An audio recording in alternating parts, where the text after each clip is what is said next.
Listo.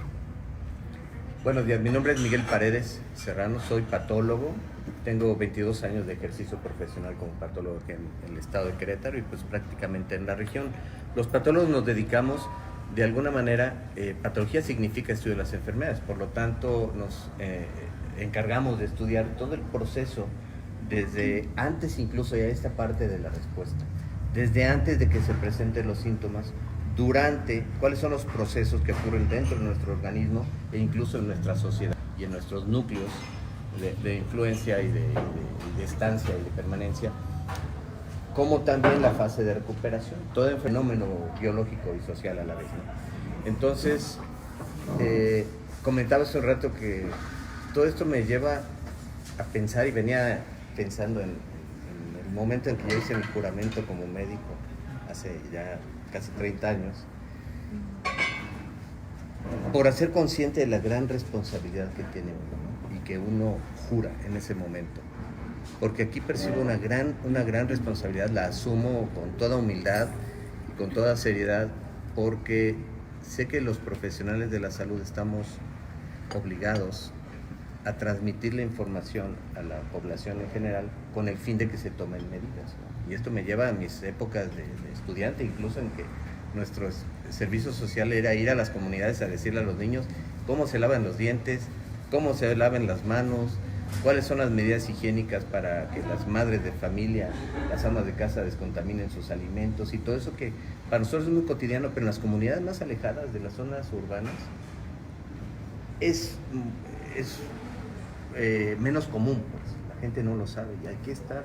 Y entonces ya ahora a este nivel me veo con la gran obligación de transmitir la información que se tiene y que nosotros como patólogos, como profesionales de la salud, tenemos de primera mano. Quiero decirles que desde hace unos 15 días o 3 semanas más o menos, en el hospital donde yo laboro, que es el Hospital Ángeles de Querétaro, tenemos sesiones todos los días a las 12 del día para hacer como una actualización de lo que está sucediendo. No nos basamos en lo que escuchamos en el informe presidencial en la mañana, por ejemplo, o sino tenemos fuentes, y las fuentes vienen de la Dirección General de Epidemiología de la Ciudad de México, del INDRE, que es el Instituto Nacional de Diagnóstico y Registro Epidemiológico de la Secretaría de Salud, de nuestras propias autoridades sanitarias locales y de las comunidades científicas.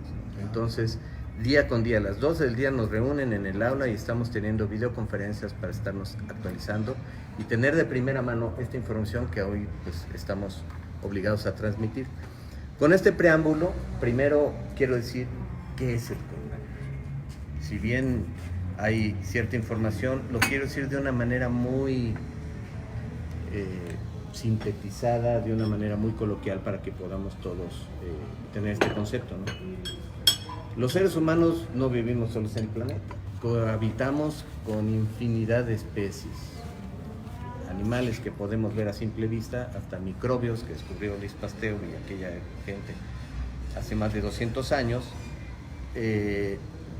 y los microbios se dividen en bacterias, micobacterias, hongos, virus, y hay unos nuevos que se llaman priones, que también tienen la capacidad, esto nació o se dio a conocer más con la enfermedad de las vacas locas. Hay muchos microbios, muchos microorganismos que pueden potencialmente infectarnos a nosotros y a cualquier otra especie que habita con nosotros el planeta. Dentro de los virus, lo digo así también a mis pacientes y a la gente que constantemente nos están llamando por teléfono. Como hay muchas razas de perros, hay muchas razas de virus. O sea, los virus, hay muchos tipos de virus. Hay virus que infectan la piel, como los virus del papiloma. Hay virus que infectan los ganglios, como el virus Epstein-Barr. Hay virus que infectan el hígado, como el virus de la hepatitis. Cada uno tiene como su especialidad, cuál es el órgano en el que se va. Y eso corresponde porque los virus son como unas pequeñas capsulitas que tienen receptores y estos reconocen un tejido pulmonar y ahí se alojan. O un tejido que distingue entre un perro y una rata o un caballo, y entonces son específicos de especie y son específicos de órgano. Son seres muy especializados, pero que no son autónomos. Ellos no pueden vivir como una bacteria aquí en la cuchara o en una superficie. Tienen que vivir dentro de una célula porque ocupan todo el mecanismo de la célula para poderse replicar y vivir, ¿no? Y seguir garantizando su supervivencia en el mundo, ¿no? Entonces, bien, los virus, como les decía, hay muchos tipos. Están los adenovirus, los renovirus, en este caso los que les llamamos coronavirus, porque a alguien le pareció que al verlo al microscopio electrónico tiene como una coronita, pero igual dentro de cada especie de virus hay subtipos.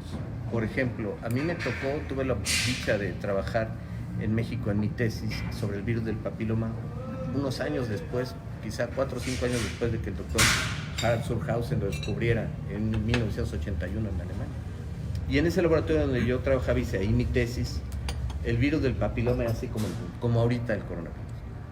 Entonces cualquier persona que le decían, ¿tienes virus del papiloma?, hacía su testamento, casi. Entonces decía, me voy a morir de cáncer.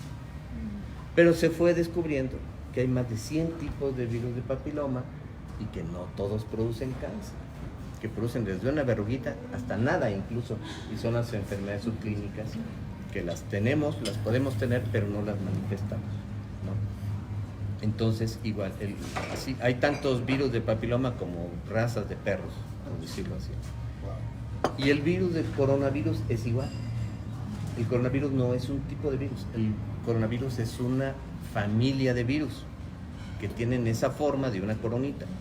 Y de cada uno de ellos existe toda una taxonomía, o sea, como un árbol genealógico que se han ido diferenciando y especializando por especie.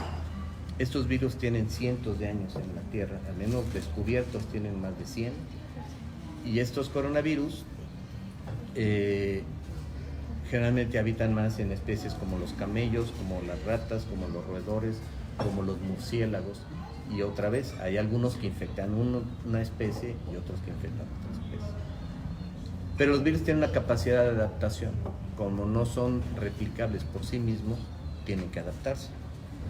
Y cuando una especie los está eliminando, entonces tratan de brincar de una especie a otra. Y para eso se modifican genéticamente para poder infectar a otra especie. Parece que eso es lo que pasó, porque pues sabemos que en algunos lugares del mundo, para no ser muy específicos de algún lugar, pero en algunos lugares del mundo se consume carne de animales cruda, sin cocinar. Específicamente, pues esto parece que sucedió en China, en donde se comieron algunos productos de murciélagos alimenticios y pues ahí hubo una transmisión. Este virus en particular es el que le llaman COV. COV quiere decir coronavirus. C-O, COVID significa coronavirus disease. Le llaman 19 porque surgió en el 2019. Pero esta enfermedad o este virus puede o no producir enfermedad. También me tocó vivir, nos ha tocado a toda la humanidad, pero a mí me tocó dentro de un sistema de salud ya establecido, vivir lo que ocurrió, por ejemplo, con el virus del SIDA. Una cosa es estar infectado y ser seropositivo, y otra cosa es tener SIDA, que es el síndrome de inmunodeficiencia adquirida. Una persona puede ser seropositiva y no tener manifestaciones.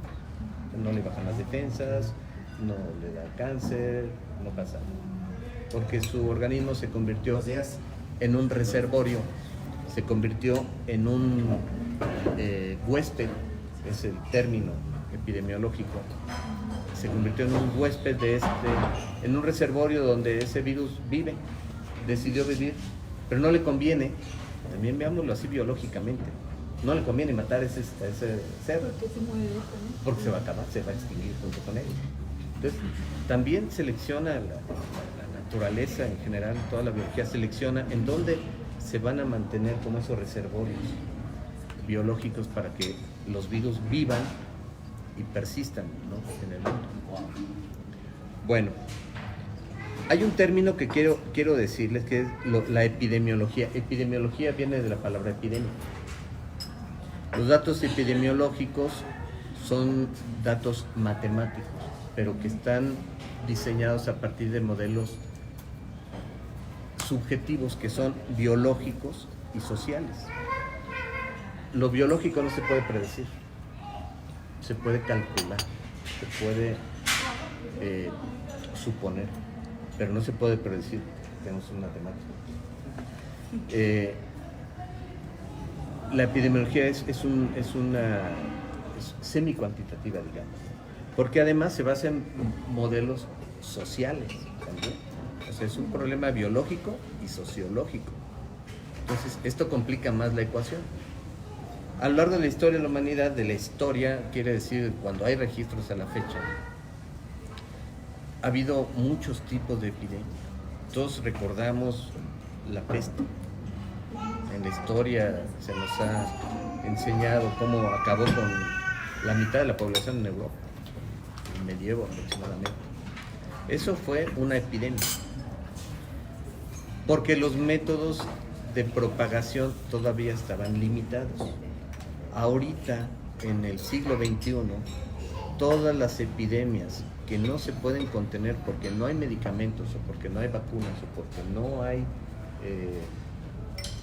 digamos, tratamiento específico o una autolimitación predecible, todas las epidemias van a terminar en pandemia. ¿Por qué? Pues porque actualmente puede uno viajar en avión al otro lado del mundo, hace 100 años no. Entonces, esto complica más la ecuación. Hay modelos matemáticos que han dicho que antes de que este año acabe, más del 80% de los seres humanos estaremos contagiados con el coronavirus. ¿Qué porcentaje, no? Casi un 80%. ¿Y por qué? Les voy a decir por qué. ¿A qué fecha dijiste? Este año. Este año. ¿Y por qué? Porque aquí hay un concepto que los médicos le llamamos la historia natural de la enfermedad. Y se basa, cuando es una cuestión infecciosa, se basa en un proceso que se llama virulencia. La virulencia es la capacidad que tiene un organismo de transmitirse y de transferirse de un ser vivo hacia otro y causarle una enfermedad.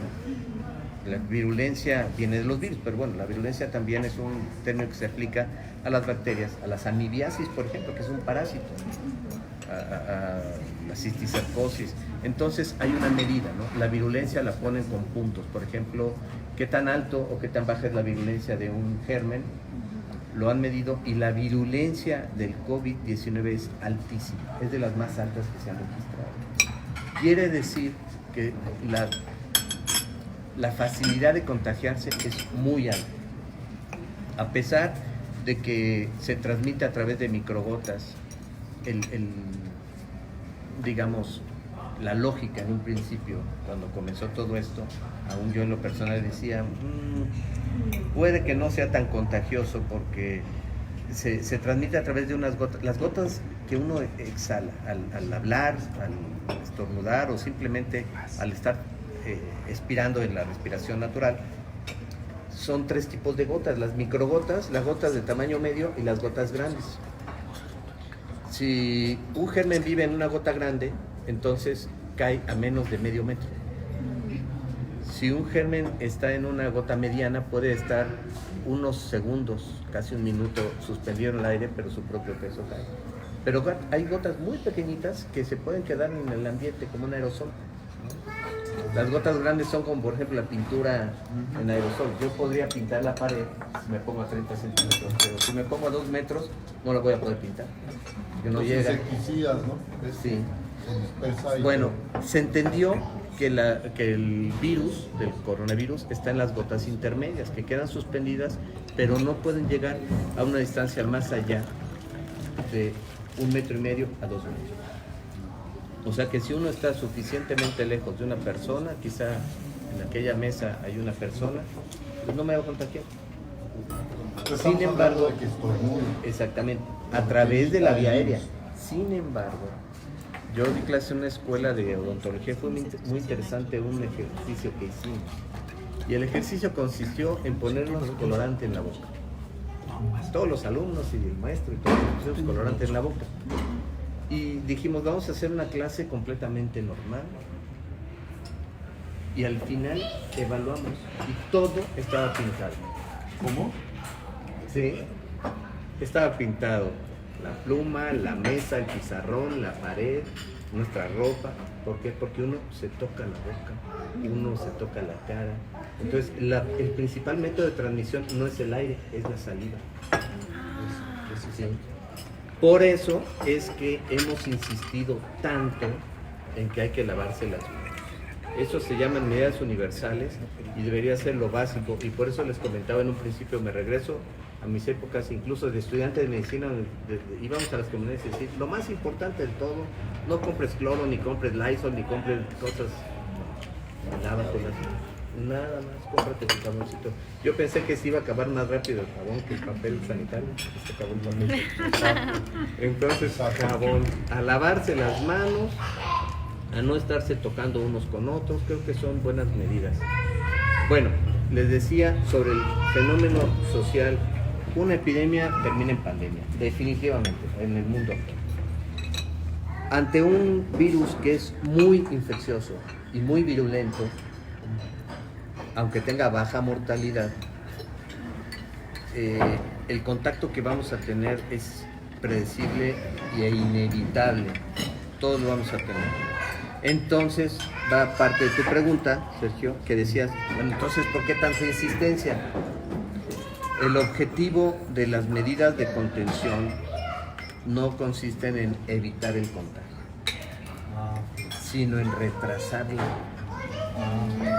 ¿Sí? Esa es la estrategia de la OMS, de la Organización Mundial de la Salud, y de la CDC, que es el Center of Disease Control, que es el Centro de Control de Enfermedades, el Centro de Inteligencia de la Salud Humana, que está en la ciudad de Atlanta, en Georgia, en Estados Unidos. Ahí es donde se tienen los registros de todas las enfermedades del mundo, principalmente las infecciosas. Y ellos establecen, venía leyéndolas precisamente, cuáles son los nuevos lineamientos, porque día con día las van actualizando. Tenemos los seres humanos, al final voy a hablar de esto, pero tenemos la capacidad también de enfocar nuestra atención en una sola cosa. Es algo muy interesante eso, porque ahorita el centro de la atención está sobre el COVID-19 y sobre el coronavirus. Pero no nos damos cuenta que el efecto colateral benéfico de todo esto es que también vamos a contener la influenza, vamos a contener la hepatitis, vamos a contener la amibiasis, vamos a contener la enfermedad más prevalente en México en infecciones, que es la tuberculosis. Déjenme decirles que como patólogo, día con día, yo creo que a la semana veo 3 o 4 casos de tuberculosis aquí en el estado. Es una cuenca lechera. Entonces también el ganado, principalmente el ganado lechero, es reservorio para la micobacteria de la tuberculosis. Entonces cuando vamos y nos comemos un queso que no está pasteurizado, ahí corremos el riesgo de contagio. Entonces, bueno, uno de los efectos colaterales benéficos de estas medidas de contención va a ser también controlar otras enfermedades infecciosas. Le decía, como médico yo le tengo más miedo a la influenza, a la tuberculosis, al sarampión y a la hepatitis que al coronavirus. ¿Por qué? Porque es más mortal. Entonces, en realidad, nuevamente me voy a tu pregunta, que creo que es muy clara y puede ser el centro de todo esto, porque es la que tenemos todos. ¿Por qué entonces tanta insistencia? Porque la estrategia de la Organización Mundial de la Salud, la estrategia en general de todos los sistemas sanitarios del mundo, no es evitar el contagio, lo vuelvo a repetir, es retrasarlo. Porque si este 80% de la población nos enfermamos o lo adquirimos en los próximos 2 meses, no hay suficientes servicios de salud para soportar eso. Entonces la mortalidad va a subir, no porque sea más grave o más virulento el patógeno, va a subir porque no tenemos con qué, y va a morir la gente, a lo mejor que sí podría haberse salvado, pero no va a tener acceso a los servicios sanitarios. Como decías precisamente, se están habilitando estratégicamente centros como los albergues, digamos, como un albergue, el centro de congresos, algunos lugares públicos, incluso las escuelas, que ahorita no hay niños, pueden ser ocupadas por servicios de salud y hacer un centro de atención primaria. Pero entonces, ¿por qué tanta insistencia? Porque lo que queremos es retrasar. Queremos que ese 80% de personas que vamos a tener contacto con este virus se dé a lo largo de un año para ir dosificando y cumpliendo y proporcionando los servicios médicos a quienes realmente lo necesitan. Hoy sí, si hoy nos enfermáramos al menos en Querétaro, ¿cuánto habremos? ¿1 millón de habitantes? No, casi 2. Bueno, vamos a suponer que 1 millón tengamos contacto con él. Y de ese millón, el 10%, ¿cuántos son? 100,000. Se compliquen. No hay 100,000 camas en Querétaro. Es más, si fuera el 10%, 10,000. No hay 10,000 camas de hospital en Querétaro. Entonces, esa es la razón por qué tanto ruido. Si bien decimos, en México hay 2 casos confirmados, eso no me da a mí suficiente información de que alguien más lo tenga y que no haya manifestado síntomas. Es que ya estuvo 14 días, esos 14 días que estuvo en contacto con una persona de China, pues ya fueron suficientes. Bueno, ¿qué tal si él no manifestó la enfermedad, pero se trajo el virus, se la transmitió a otro? Y ahorita el virus también hace su estrategia. Yo les decía en el Congreso Nacional de Patología hace unos 3 años, 4 años que tuvimos un simposio sobre enfermedades infecciosas y resistencia bacteriana, porque habían hecho la ley esta de no andar vendiendo antibióticos sin receta, ¿no? Y yo les decía, hoy estamos aquí 500 patólogos en el Congreso reunidos tratando de establecer una estrategia. Pues hoy están las bacterias también en Congreso, viendo a ver cómo se van a defender de nuestros antibióticos. Entonces, viéndolo así, hay una cosa que los seres humanos no vamos a poder modificar a voluntad y son las fuerzas de la naturaleza. Entonces, si la estrategia biológica de este virus es hacerle al caballo de Troya, que se va a venir y no va a infectar a todos, pero va a contagiar. Entonces va a venir y va a empezar a contagiar a todos. Y después de todo ese contagiadero van a surgir ese 1, 2, 3 o 5 o 10% de las personas más susceptibles. Es por eso la insistencia de ahorita, ¿por qué evitar las aglomeraciones? ¿Por qué evitar el contacto? Otra vez retrasar ese proceso para darnos oportunidad de ir atendiendo los casos que se vayan presentando. Lo mismo que ocurrió con la influenza, que yo creo que fue uno de los primeros éxitos de los sistemas sanitarios globales, de contener una infección. Ahora, la influenza la seguimos viendo, sí, pero se ha ido presentando progresivamente. Se convirtió en un virus estacional. No sabemos todavía si este virus se va a convertir en estacional o no, pero tenemos una ventaja, en un mes va a cambiar la estación. Y al cambiar la estación, cambian las condiciones climáticas generales de todo el mundo. Y es ahí cuando, por eso las epidemias siempre tienen una curva en la cual se descubre, hay los casos, hay un clímax, que es el punto máximo en el cual hay la mayor crisis que se está viviendo en esa epidemia, y después empieza a declinar. De hecho, ya hay reportes que dicen que en China, por ejemplo, ya va en decadencia. En Europa va a decaer. Y en América en general, y también en nuestro México, pues va a decaer en algún momento. Queremos que esta curva sea lo más ancha posible y lo más bajita posible para que la distribución de la enfermedad sea más controlable.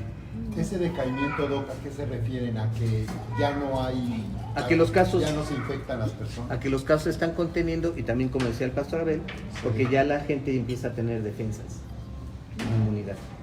Si a mí me dio varicela de niño, pues ya no me va a dar. ¿No? Y ya no me va a dar en toda la vida. Igual, parece ser, y hay reportes preliminares, pero eso es una enfermedad tan nueva que todavía no hay registros. En este caso, digamos que esa contención o que se detenga, ¿es que ya no hay más personas infectadas o a qué se refiere? ¿Con que se aplane esa curva? Que los casos de enfermedad son cada vez menos frecuentes. O sea, que no se infectan más personas. Es que al decir que no se infectan, no lo podemos saber. Se infectan, pero no manifiestan la enfermedad. Están infectados porque ya no manifiestan la síntomas. Lo que decías, o sea, aunque hayan contraído, no necesariamente se va a manifestar. Exactamente. Exactamente. Ya desarrollaron inmunidad. Y eso es lo que y ahí queremos. se desarrolla la inmunidad. Eso es lo que queremos. Y por eso, ahora que empieza el otoño, hay que irnos todos a vacunar de la influenza. Aquí todos se vacunaron de la influenza y no sabemos, al parecer ya hay trabajos muy serios, científicamente hablando, independientemente de lo que digan los medios, pero ya hay trabajos muy serios. En la CDC, por ejemplo, que está en los Estados Unidos, ya lograron cultivar el virus, cosa que no se había podido hacer. Y ya empezaron a trabajar sobre una vacuna. Y ya empezaron a trabajar, por supuesto, desde un principio, sobre un tratamiento, un antiviral, como las antirretrovirales para el virus del SIDA.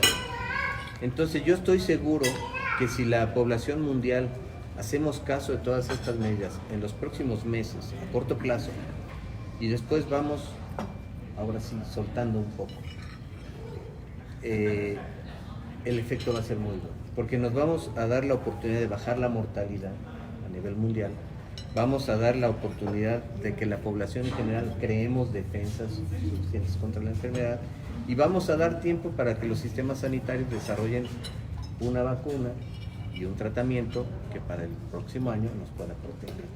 Claro.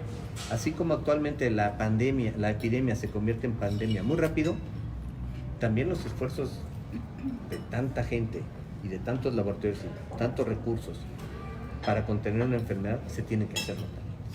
Y se tienen que hacer notar ya. Es una urgencia que este año se tenga una vacuna, se tenga un tratamiento, pero mientras tanto que la recomendación es seria y es clara, hay que evitar las aglomeraciones, hay que retrasar ese proceso. Ahora, las personas que ya están diagnosticadas, ¿qué tipo de cuidados están recibiendo para salir? ¿Cómo sale, como decías, cómo se sale de la enfermedad? Ahora sí les voy a platicar sobre a quiénes les da, qué pasa, lo que le llamamos la historia natural de la enfermedad. La historia natural de la enfermedad, eso lo vemos desde los primeros años de la carrera de medicina y nos enseñan qué pasa en una enfermedad de manera natural. Primero, está el contagio. Y de ese contagio hay una etapa subclínica, es decir, que antes de que pasen los síntomas hay un periodo de incubación, donde puedes ni siquiera detectarlo. Y después viene la fase de los síntomas y luego viene la fase de resolución o de rehabilitación. Bueno, hay muchos que a lo mejor tuvieron varicela de niños y nunca lo supieron. Y ahorita le hacen la prueba y tienen anticuerpos. Igual, hay gente que a lo mejor ahorita ya tuvimos o tenemos contacto con el virus del coronavirus y no lo manifestamos.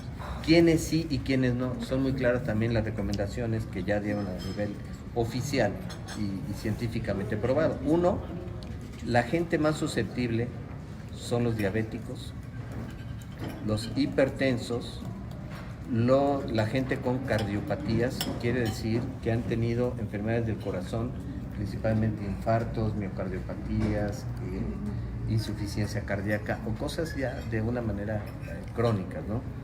Y tercero, también la gente de mayor edad, pero no solo por la edad.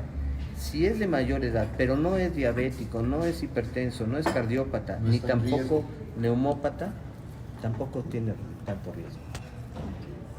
¿Por qué unos y por qué otros? Descubrieron también, ya los científicos que están trabajando seriamente en esto, que este virus, así como les decía, los virus tienen una partícula. Si esto es el virus, si tuviera aquí, por ejemplo, un diurex, ¿no?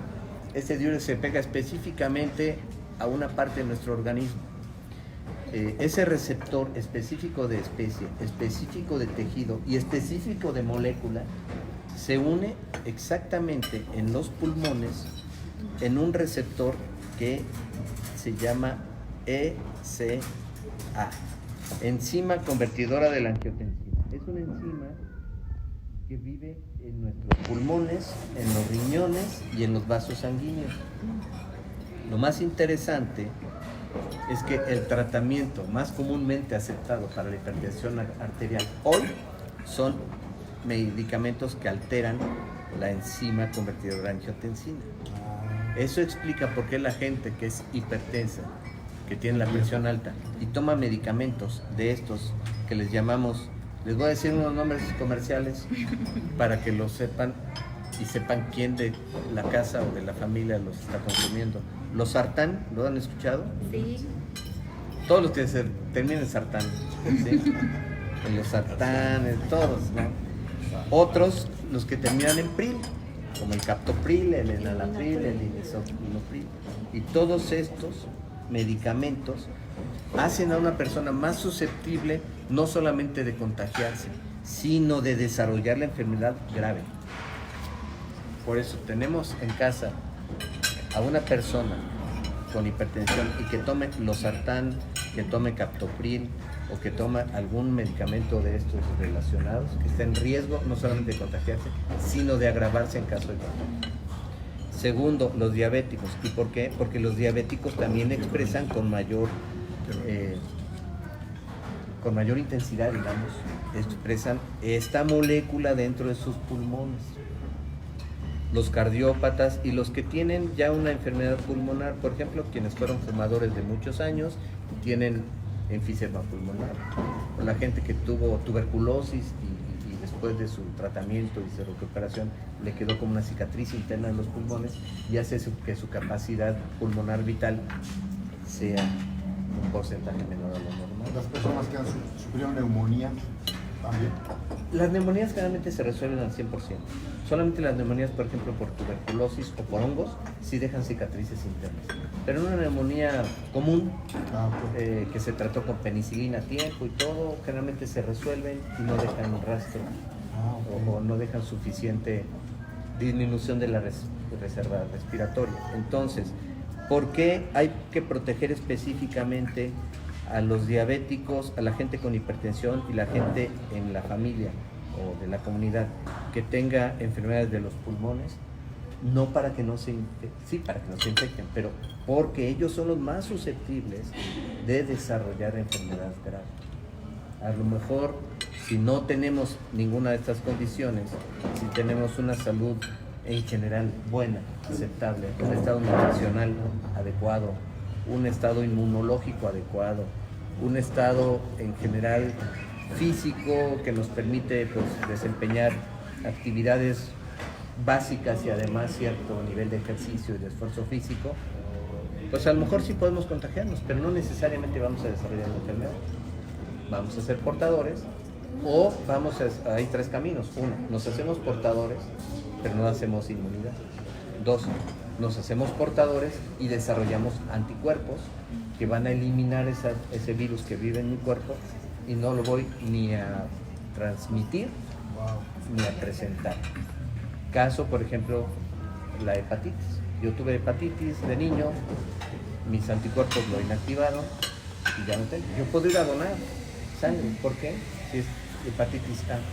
Porque mis anticuerpos me protegen tanto que también no existe el virus en mi cuerpo que yo pueda contagiarle a alguien más. Ese es el segundo escenario. Y el tercer escenario es cuando entra el virus a mi cuerpo, no produzco anticuerpos o no produzco anticuerpos suficientes, el virus me empieza a causar daños, me pongo en una condición grave que es ese 10% y mi vida está en riesgo. Y de ese 10% que van a tener una infección grave, a lo mejor el 1%, o sea, uno de esos 10 va a ser fatal, inevitablemente. ¿Por qué inevitablemente? Porque no hay tratamiento actualmente. ¿En qué consiste el tratamiento? Algo muy importante, nada. Y esto es muy claro y ya hay suficiente evidencia. Leímos esta semana un artículo. Sí, dime, Alberto. Nada más repetir estos tres casos, por favor. Hablaste de tres casos. Tres escenarios, sí. Uno en el cual yo tengo contacto con el virus, pero produzco suficientes anticuerpos que no solamente van a evitar que yo me enferme o manifieste síntomas, sino que también van a evitar que yo lo pueda transmitir. Segundo, tengo contacto con el virus, no presento ningún síntoma más, no me enfermo, pues digámoslo así, pero tampoco tengo suficientes defensas para inactivarlo, entonces me convierto en un portador. Ese es el segundo, donde el virus me usa como un reservorio para transmitirlo, pero no me enferma. ¿Sí? Y la tercera es en la cual yo me infecto y me pongo muy grave, me enfermo, manifiesto síntomas, incluso puedo quedar peligro mi vida de muerte. Gracias. Sí, ¿por qué no dar nada? Algo muy interesante, les decía que hace una semana publicó la revista Nature, que es una de las más serias que leemos en la medicina y en la ciencia en general. Tiene varios capítulos.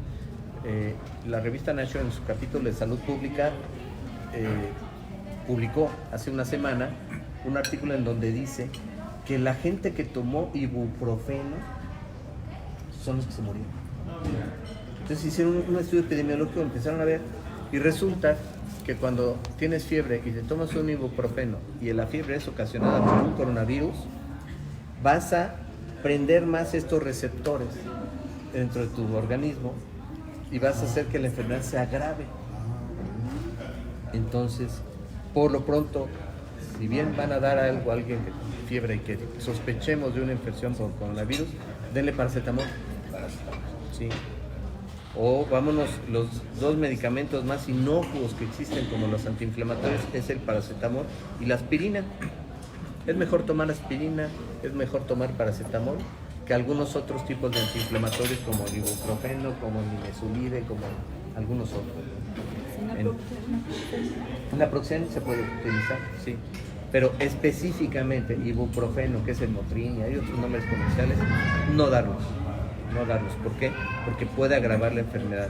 Entonces, con una persona pudo o no tener contacto con el coronavirus y está manifestando síntomas, tengámoslo aislado en casa, tengámoslo en reposo, tengámoslo hidratado, tengámoslo con medidas físicas para controlar la fiebre, quiere decir bañitos, compresas frías en la frente, todo eso, y aspirina.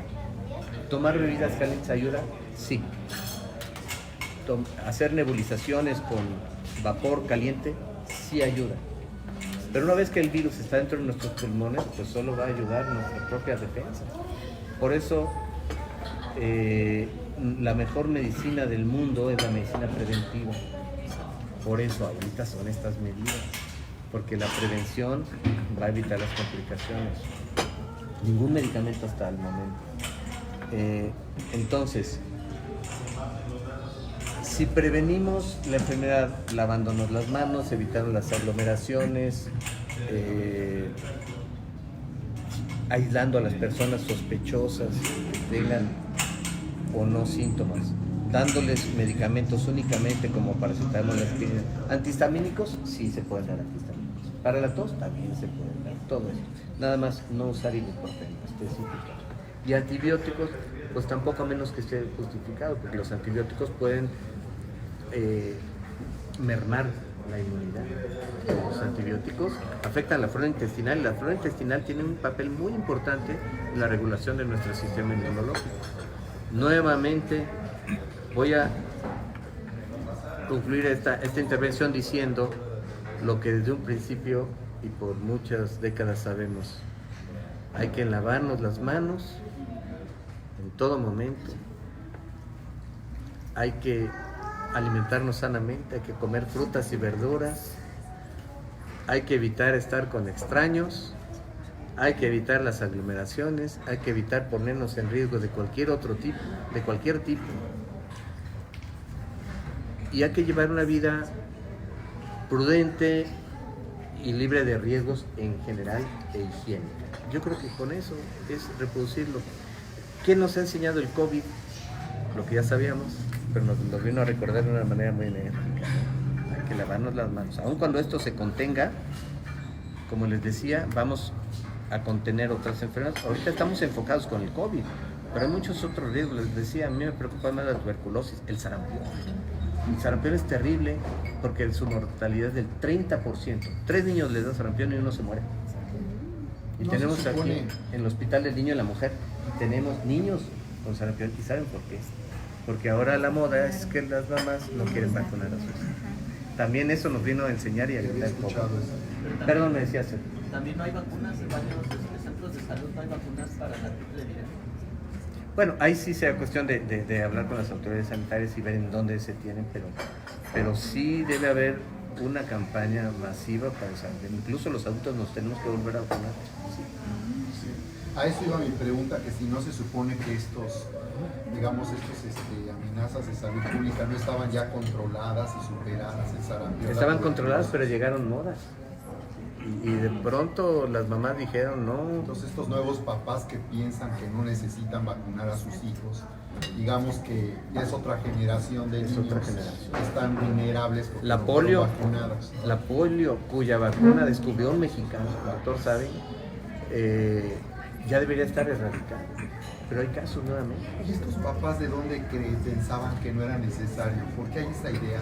Pues son modas, ¿no? Aquí lo importante, más que cuestión o tratar de cobrar sobre eso, es mi obligación y nuestra obligación en el sistema sanitario es seguir insistiendo. Lo que les decía otra vez. Medidas higiénicas, prevención, nutrición adecuada, evitar riesgos y nada más. Algo escuché, Doc, que un argumento que traían estos papás era que piensan que como la vacuna es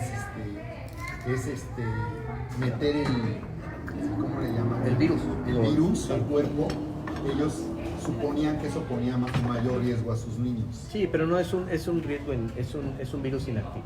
Les sacan el Pues material. Es ignorancia, ellos no saben realmente, no están bien por informados. eso les decía en un principio que yo me voy a mi juramento y con la gran responsabilidad que tenemos de seguir una de las funciones. En la escuela de medicina les digo a los alumnos, ¿cuáles son las funciones del médico? Una de ellas es una responsabilidad social, profesional y humana muy importante, educar a la población, todos los días. Todos los días vemos enfermos, todos los días prevenimos enfermedades, todos los días atendemos a alguien, todos los días enseñamos a las nuevas generaciones de médicos y todos los días tenemos también que educar a la población en general. Si hacemos estas 5 cosas al día, estamos realmente cumpliendo nuestra misión profesional. Sí, dime. Entonces, ¿realmente sirve o no sirve un tapabocas? Porque hay gente que dice es que si tienes el tapabocas te estás agarrando cada vez más frecuentemente la cara. Y es verdad, porque te incomoda, porque te lo acomoda. O sea, ¿sirve o no sirve? Sirve un tiempo y te voy a decir en qué forma sirve. Por ejemplo, si yo soy enfermo y me pongo un cubrebocas, sirve. ¿Por qué? Porque va a evitar que ese aerosol que está saliendo en mi transpiración, en mi respiración, en mi expiración, llegue. ¿Por qué los cirujanos nos ponemos cubrebocas en la sala de quirófano? No es para no contaminarnos. No protege el cubrebocas a quien lo porta. Evita que él transmita. Por ejemplo, yo me pongo un cubrebocas en el quirófano porque al estar operando estoy hablando con mis compañeros y estoy evitando contaminar a la persona que estoy operando. Es que eso es básico, ¿no?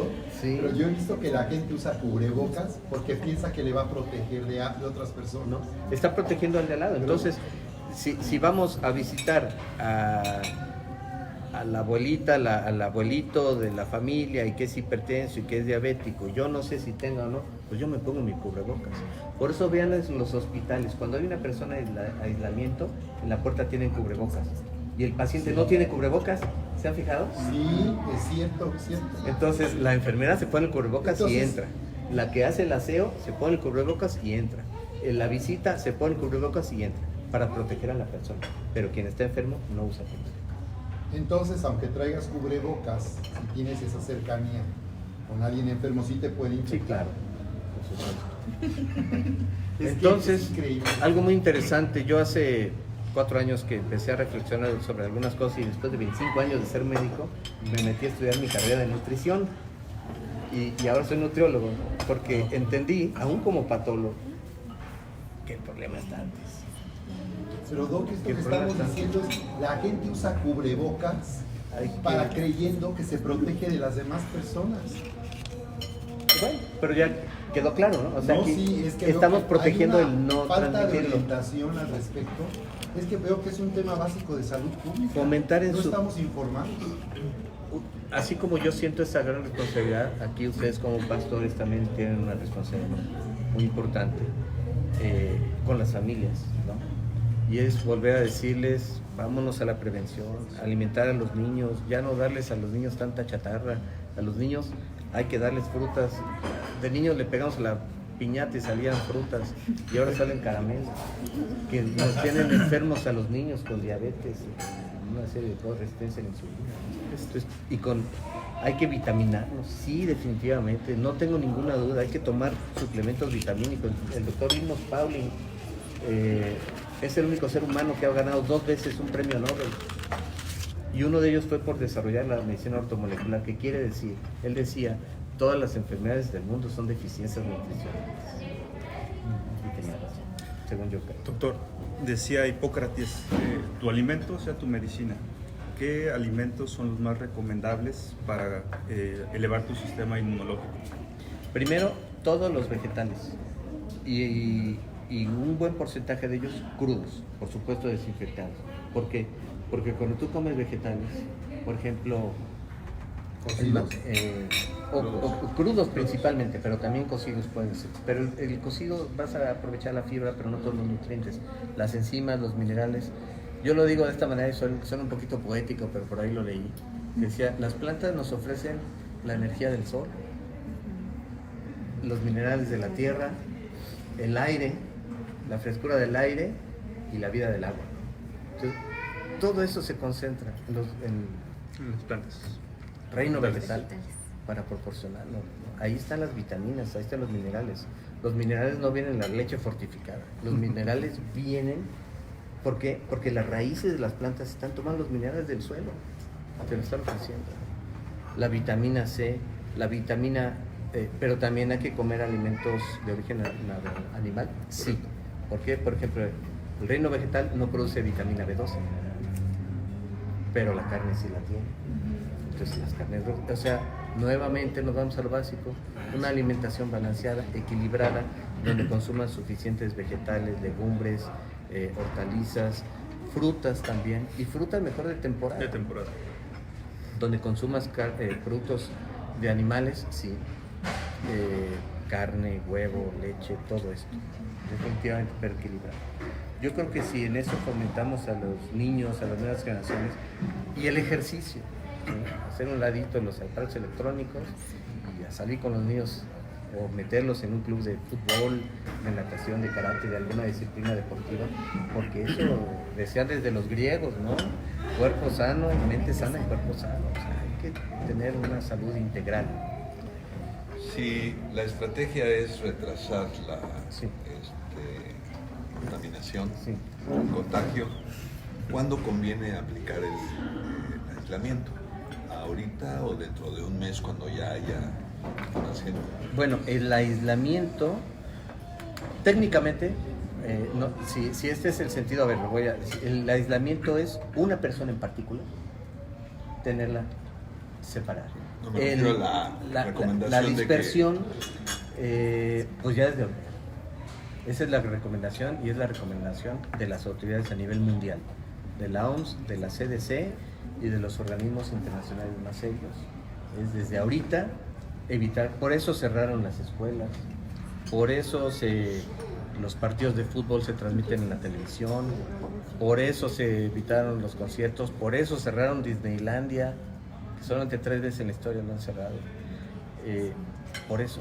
O sea, lo que en estos momentos ya debería de aplicarse fase 2 y Sí. paralizar, Sí, creo que sí. como en Italia, en Madrid, Sí. que la gente ya no salga. Si no lo tenga hacemos durante un contacto. mes, Ajá.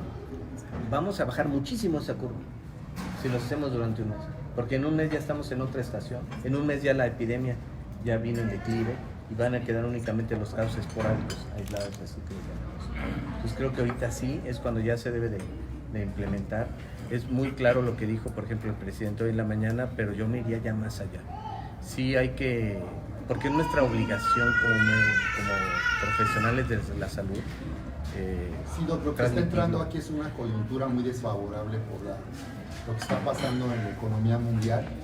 Lo que aquí se teme es que paralizar la economía pues agravaría ya la recesión, traería la recesión.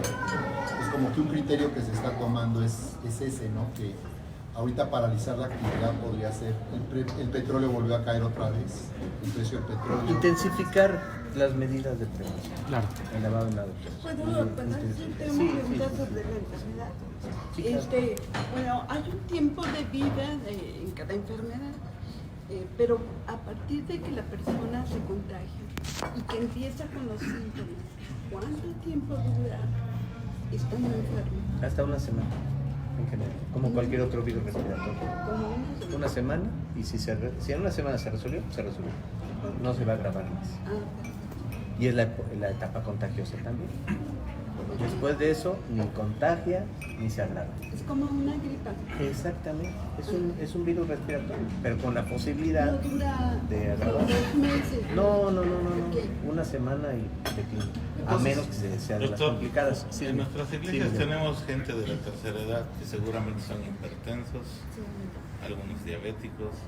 ¿Qué pueden hacer como para... se van a contagiar finalmente, según lo que usted pero dice? para retrasarlo, Y estar en como casa. para hacer más fuerte su sistema inmunológico. tomar mucha vitamina C, Vitamina C. cítricos,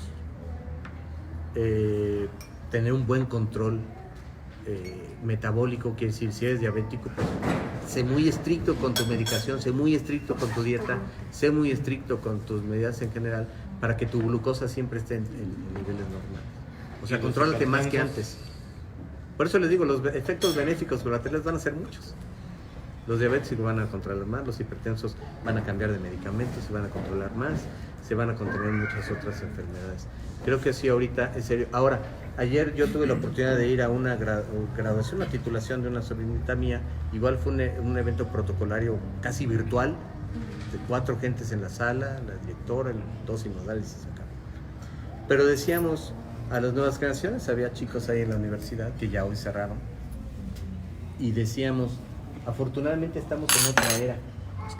Hubo la era de piedra, hubo la era de bronce, hubo la era de hierro, hubo la revolución industrial, después vino el siglo pasado la era del plástico y los hidrocarburos, y esta era es la era de la información. ¿Cómo lo sabemos? Los hombres más ricos del mundo son los que marcan la era, ¿no? ¿Quiénes fueron los más ricos en la era, en el siglo pasado? Los que dominaban los hidrocarburos, ¿no? Los que tenían el petróleo. ¿Quiénes son los más ricos en la época de la revolución industrial? Los industriales. ¿Quiénes son los hombres más ricos del mundo hoy?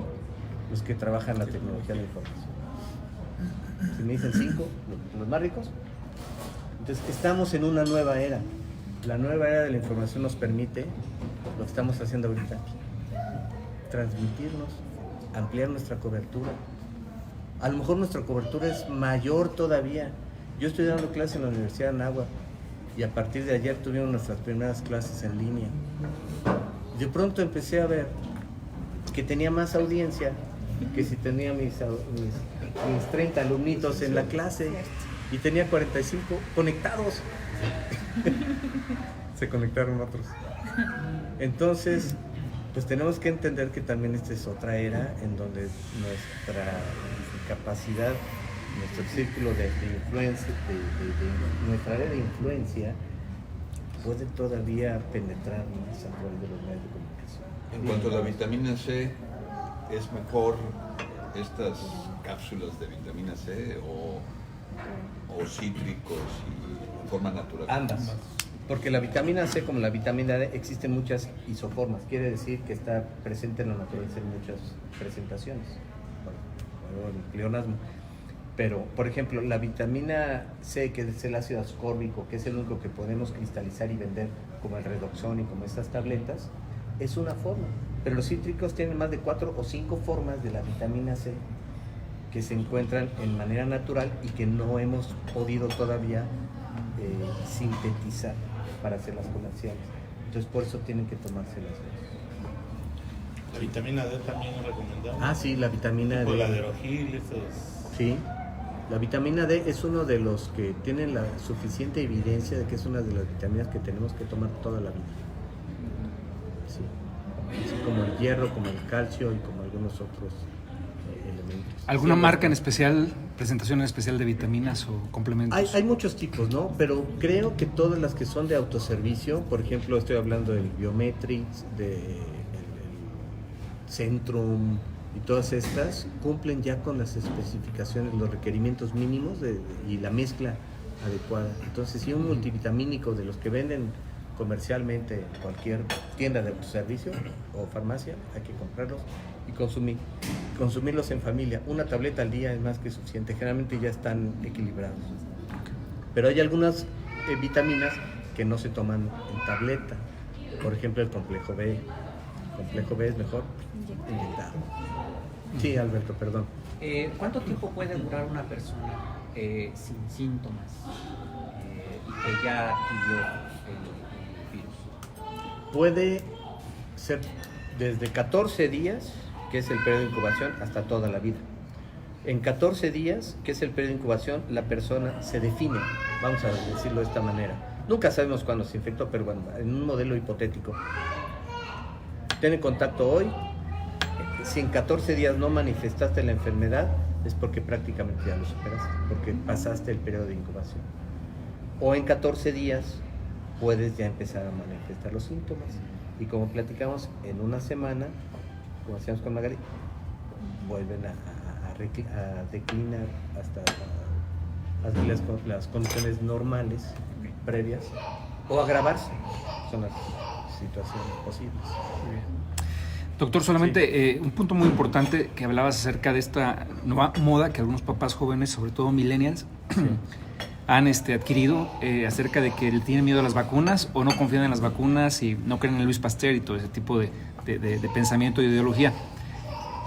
Hay que reiterar a los padres jóvenes que es muy importante vacunar a sus hijos y que hay enfermedades que se suponían estaban superadas, como el sarampión, que hoy están regresando precisamente por ese tipo de modas de papás que no vacunaron a sus hijos y se crea como otra generación de personas que no son resistentes y que vuelven otra vez a darle una entrada a la enfermedad. Un último comentario acerca de eso, porque creo que es bien importante, mucha gente está añadiendo ahorita y creo que es importante que lo sepa. Sí, es muy, muy, muy importante. O sea, realmente, ayer que hablábamos para confirmar esta reunión, estaba yo leyendo, estaba estudiando, y hay un artículo que salió en el New England Journal of Medicine, que es una de las revistas de mayor seriedad y penetración científica en la comunidad médica a nivel mundial. Y decía, ¿quién nos vino a enseñar el COVID? Así se llama el artículo. ¿Quién nos vino a enseñar todo esto? Que no nos equivocábamos cuando decíamos hay que vacunar. Cuando éramos pasantes andamos con nuestra mochilita con hielos, recorriendo las comunidades más alejadas, vacunando a la gente. Y actualmente las brigadas lo siguen haciendo. Y que bueno, sí, no nos equivocamos la comunidad médica en los últimos 100 años en insistir que hay que vacunarnos. Es fundamental vacunarnos. ¿Qué nos enseñó también el COVID-19? Las medidas higiénicas, que hay que lavarnos las manos, que hay que cocinar los alimentos, que hay que guardar distancia, no andar saludando con todos, evitar los tumultos y no correr riesgos y alimentarnos sanamente. Todo esto nos vino a recordar, no a enseñar de nuevo, de la nada, digamos, a recordar. Y creo que si ahorita las gentes más jóvenes, digamos ya no digamos los millennials, la gente que ahorita está en etapa productiva de la vida, incluso reproductiva y que tiene familias jóvenes, hay que vacunarnos todos, no solamente a los niños. Hay vacunas especiales para los niños, hay vacunas para los adultos, hay vacunas para las mujeres, hay vacunas para los adultos mayores y hay vacunas para los viajeros, por ejemplo. Si vas a viajar a Sudamérica, hay especificaciones muy claras, hay guías que podemos bajar del internet y nos dice cuáles son las guías, cuándo tomar un medicamento para prevenir la malaria, cuándo aplicarnos una vacuna contra la fiebre de las montañas, la fiebre amarilla o la fiebre de las montañas rocallosas. Bueno, si voy a viajar a cierto lugar del mundo, hay que vacunarnos. O sea, siempre hay que consultar a los profesionales de la salud antes de hacer un viaje. Hay que tener, así como los coleccionistas y tienen su álbum y van juntando todo, así hay que tener nuestra cartilla. Nuestra cartilla debe ser tan importante así como en los documentos de casa, no se me viene a la mente algo. Como tu INE, exacto. Tener muy a la mano tu cartilla y al año ver con la familia, ver los niños cuáles les faltan, con el pediatra, a ver la señora qué vacunas le corresponden. Tenemos a la mamá o al abuelito en casa, qué vacunas le corresponden y estar palomeando cada uno de los puntos, porque la gente que elabora las vacunas y que elabora las guías son gentes profesionales, son gentes científicas, son gente seria. Si no lo fueran, ellos mismos se autorregulan. La misma comunidad científica lo elimina. Entonces, creo yo que sí hay que hacer caso a las normas de la Secretaría de Salud y las normas internacionales de vacunarnos y llevar la prevención. Se recomienda incluso a los adultos volverse a vacunar contra sarampión. Sí. Sí. Hay guías. Ahorita no tengo muy en claro cuáles son todas estas guías, pero sí hay que acudir al centro de salud, hay que acudir con nuestro médico familiar, hay que acudir con el pediatra y hay que acudir quizá con el internista o con el geriatra que vea al adulto mayor y decir, bueno, ¿qué tienes? ¿Cuáles son tus riesgos? ¿Y cuáles son las vacunas que tenemos que cumplir? Por ejemplo, los profesionales de la salud, yo cada año voy y me vacuno contra el tétanos, contra la hepatitis B, contra el sarampión. ¿Por qué? Pues porque día con día tengo contacto. Doctor, ¿cuál es el procedimiento en caso de tener síntomas? Estar en casa, dar aviso a tu sistema de salud más cercano, ya sea que seas derechohabiente de una institución o cuentes con un médico familiar o comunitario. Hay que dar aviso, hay que quedarse en casa, llevar un aislamiento relativo y esperar a que pase esa semana. Ponerse su cubrebocas si va a ser en contacto, pero para no contagiar. Y obviamente otra vez. ¿Puedo hacer una pregunta última? Sí. Como médico, ¿no se considera que no haya reuniones domingos en las iglesias? Pues en general la recomendación es en todas las áreas evitar las aglomeraciones. Entonces, para hacerlo así muy específico, creo que es algo que tienen que considerar muy seriamente, que ahorita es una buena medida, al menos les digo durante este mes, en lo que esperamos nuevas noticias, si se cambió la fase o si ya se tienen adelantos acerca de vacunas, tratamientos o cosas de este tipo. Es la recomendación. Por eso suspendieron los partidos de fútbol y los conciertos y todo. Doctor Miguel, muchísimas gracias. Gracias por estar acá, por su tiempo y además por la excelencia, ¿no? en tu disertación y enseñarnos tanto. Muchísimas gracias de parte de todos los pastores y de toda la gente que te estuvo siguiendo en esta entrevista. Y espero y le pido a Dios que mis palabras hayan sido certeras y que sean las adecuadas para que todos seamos beneficiados. Muchas gracias. Gracias.